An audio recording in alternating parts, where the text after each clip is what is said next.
Omukolo gwa muwala wa Pastor Bugingo finally kiwedde akatambi kengenda okubeera nga nkuwa butereevu naye nga nkusaba subscribinga omukolo gubindabinda akatambi ngenda kubeera nga nkakuwa butereevu likinga video naawe abadde tannaba kulabika nga ate ogirayikinga. Mmwe mukimanyi nti nno bino ebintu by'abaana ba Pastor Bugingo Pastor Samuel Kakanda biyingidde mugamba nti sala zokka buli omusaba mu ddiini yonna w'oli nze kino sikirabanga. Sirabangako Pastor Kakande ng'ateeka ennyindo ye weetajja ng'ayina byayogerako nga tebikwatagana na chaachi ye naye leero avuddeyo n'ayogera. Anti mbu abaana ba Pastor Bugingo omu ku baana ba Pastor Bugingo Doreen Bugingo agenda kwanjula agenda leeta omusajja. Mbwera bye byaviirako Pastor Bugingo omutima okumulumira abaana be. Oba okitegeera mbukakati omuntu agenda okukola nga taata ku mukolo gw'omwana ono Doreen Bugingo agenda kuba Pastor Robert Kayanja. Pastor Bugingo kyeyaviiriddeyo n'agamba mbu abaana be babagabira omusajja omulala mutaata omulala Robert Kayanja atamwagala. Mbonno eyakolanga taata ku mukolo gwa Susan Makula yali Kakande. Mwali mukiwuliddeko mwali mukirabyeko some anywhere. Laba bino. Pastor Kakande yazaana Makula yatenga naawe bwali owasa Makula Kakande yatulawo nga taata. Byampona ate nga byewuunyisa. Kakande yakolanga taata wa Susan Makula ku mukolo gwe. Sikirabangako sikiwuliranga nako nsoose kiwulira leero. Abutereevu ne bwe mulaba Pastor Bugingo abadde yeekalakaasa ennaku eziyiseeko emabegakaawo ng'agamba nti omutima gumulumira abaana be ekyamazima omutima ddala gubadde gumuluma oluvannyuma lw'okubiwulira mu ŋŋambo nti omwana we awaliwo emikolo egibindabinda mu maaso awo ate nga taata ekifo baakimujja Bugingo baakimujjako dda mbu ne bakiwa Pastor Kayanja nga yagenda okukolawo nga taata. Kakati ebyo lwamugwa mu matu y'ensonga lwaki mumuwulidde emabegakaawo ng'awoza ekigambo kimu omutima gunnumira baana bange. Kankwongereyo n'akatambi naye nga nkusaba subscribe nga gwatannaba naawe atanalayikinga video genda maaso bere nga ogirayikinga. Ziga musajja mukulu bulijjo tutegedde Pastor ekimukayo asse kulaba baana wino wuno tuzze naye tugguse ku mukutu gwa Kimbo updates. Omuwala omukulu Doreen agenda kwanjula. Omuwala omukulu agenda kwanjula. Pastor ali mu kubuuza omukolo agenda gugenda katya kati ali mu kusala ntotto kulaba butya omukolo ogwo bwagenda okubanga ate agwetabako. Alalade nebuuza nti naye Pastor ddala kiki ddala kituufu oyagala kulaba abaana kweri ddala oyagala kulaba abaana naye munnange tugenze okubizuula nga munnange Pastor tayagala kulaba abaana wabula omwana omuwala omukulu agenda kufumbirwa era aleeta musajja. Kakati mu kuleeta omusajja buli tamanyi butya bwagenda kubanga ate yeetaba ku mukolo guno era byonna bye yabadde atandise okukaaba obuzigaziga obw'ekirogo yabadde akaaba nga ayagala abantu basympathizinge naye era n'abaana oba oliawo batandika okusala amagezi butya taata waanaabeera ku mukolo naye ng'ekituufu kiri nti si nti oba taata anti bamwagala nnyo oba taata nti yabadde ekituufu ayagala okulaba abaana.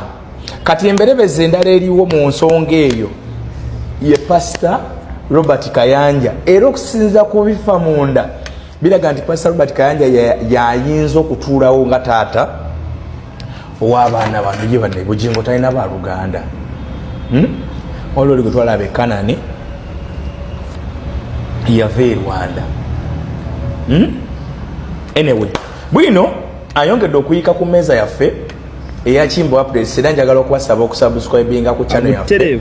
Nsonga zikyali za Pastor Bugingo songa zikwatidde ddala nno wansi ne waggulu lw'emikolo egiri mu kubeera nga ate mwanatu gibindabinda. Deeti y'emikolo yo ekyali ya kyama nnyo, ekyali ya munda okwewala ba intruder, naye nga kyategeerekese nti zo cards ez'omukolo zatandise okubeera nga mwana twate zigabibwa. Kitegeeza batandise okubeera nga bayita abagenyi abagenda okubeera nga babeera ku mukolo guno, era muge tulina ge gw'okubeera nti abasumba bonna almost abali mu Uganda yonna bayitiddwa, era omukolo guno bagenda gubeerako okujjako omusumba omu yekka yatagenda okubeerayo, ate nga kigambibwa nti ono nno ye taata ow'omwana ono Doreen Bugingo agenda okwanjula omwami we. Kakati nno ensonga yo ekutte wansi ne waggulu, era mbu nga ku bimu n'ebisinze okubeera nga bitabula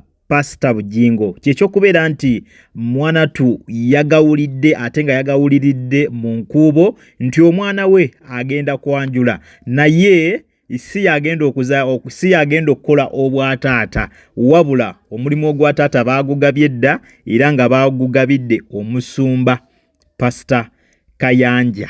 Si bigambo byaffe, ndoozera muzzenga mubyewulirirako nti omukolo guli mu kubindabinda, naye ebyembi omukolo Pastor Bugingo si yagenda okubeera taata, wabula taata omulala yafunibwa dda, era ng'agenda kubeera Pastor Kayanja. Kakati n'ekyo bagamba kyekimu ku kisinze okubeera nga kitabula Pastor Bugingo n'okuvaayo emabegakaawo ne mumuwulira mu butambi obwasaasaana ennyo, ng'agezaako kugamba nti amiisinga abaana be, ng'agezaako kugamba nti ekyamazima abaana be abamiisinga omutima gumuluma era nga gumulumira baana be, era omusajja nga bw'omuwulidde oyo avaako okwogera ategeezezza nti omusajja ebyo byonna byonna byayogera anonya sympathy mu bantu, olw'ensonga yawulidde ku nsonga ezo ez'emikolo, naye nga mu byaddala bye yali ayogera yali tabitegeeza nti omutima gumulumira baana, naye kyamuluma kiri kimu, kyekyokuwulira nti waliyo emikolo gye batamugambangako, kyokka nga agenda okubeera nga azannyawo nga taata si mulala okujjako Pastor Kayanja, ate nga ffenna tukimanyi bano bandibanga waliwo embiranye eri mu makkati gaabwe ababiri. Ensonga zo bwe zityo bwe zikyali zikutte wansi ne waggulu. Abantu nno ab'enjawulo bavuddeyo ne bategeeza nti ekyamazima Teddy Bugingo ajja kuba akoze bubi nnyo okuleeta taata omulala azannyewo nga taata, kyokka nga Pastor Bugingo akyaliyo mulamu.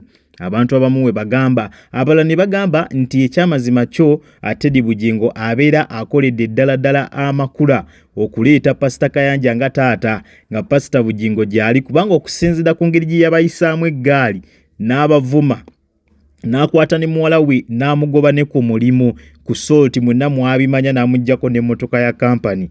Ekyamazima kirungi nnyo Teddy Bugingo mbu kyagenda okukola ekyokubeera nga omukolo guno taata agenda okuzannyawo nga taata ye Pastor Kayanja. Kakati nkusaba ogende mu comment section naawe obeere nga onteramu endowooza yo. Ddala Teddy Bugingo ateekeddwa okuleeta taata omulala, ng'ate tukimanyi bulungi nti taata w'omwana ono wali mulamu bulungi ye Pastor Bugingo? Genda mu comment section otuwe endowooza yo. Pastor Bugingo yaba aleetebwa nga taata kuba ddala ye taata, oba bagende maaso n'ekyokuleeta Pastor Kayanja nga taata? Tuwe endowooza yo buterevu wansi awo mu comment section. Naye nga ku mukutu Jika Media kw'obadde, nkusaba subscribing gwe atanaba, nawe atanalikinga video, genda maaso bw'otyo obeere ng'ate ogimpeera like. Mu comment section mw'oba oyitira ompe endowooza yo, wabula nawe ayagala okubeera nga otuwabulamu mu ngeri emu oba endala, osobola obeera nga endowooza yo gissa buterevu wansi awo mu comment section. Kale munzikirize mberekereze, akuume atakomera mpeera. Mweraba.